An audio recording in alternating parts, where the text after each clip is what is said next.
Borneo has experienced some of the most intensive logging of tropical rainforests anywhere on Earth, especially in lowland regions.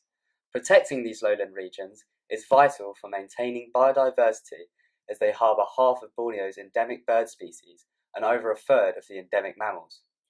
In an attempt to conserve the island's remaining valuable rainforest, Bornean authorities imposed various laws attempting to ban further logging. However, these have proven to be inadequate and poorly enforced. As a result, over half of Indonesian Borneo's protected lowland forest was cut down between 1985 and 2001, equivalent to an area the size of Belgium. Land is often converted to palm oil plantations following deforestation, removing the possibility of future recovery. Despite it being critical to conserve these forests, there is no clear way in which to do so. Simply designating land as protected areas rarely works. Government-level decision-making all too often ignores or misinterprets the needs of local people, as was the case during the creation of Cuc Phuong National Park in Vietnam. In this case, the Muong people were displaced from the newly created reserve and provided with insufficient compensation, fueling an increased dependency on illegal practices. One alternate form of rainforest conservation is to devolve management to local people.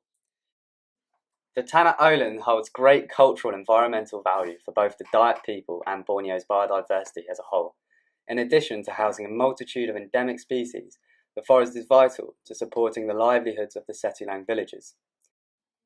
Plants such as rattan and pasak bumi are regularly harvested from the forest and used for constructional, decorative and medicinal purposes.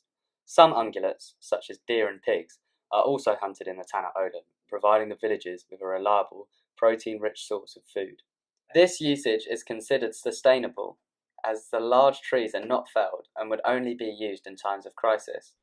Although animals are hunted and plants cut, nothing is removed that will not regenerate.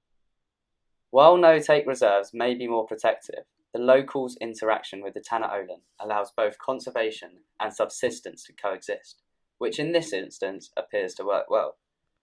The local people unanimously recognise the value of the forest as a community resource, to such an extent that they have always refused and actively fought against commercial logging in their forest, despite attractive economic incentives.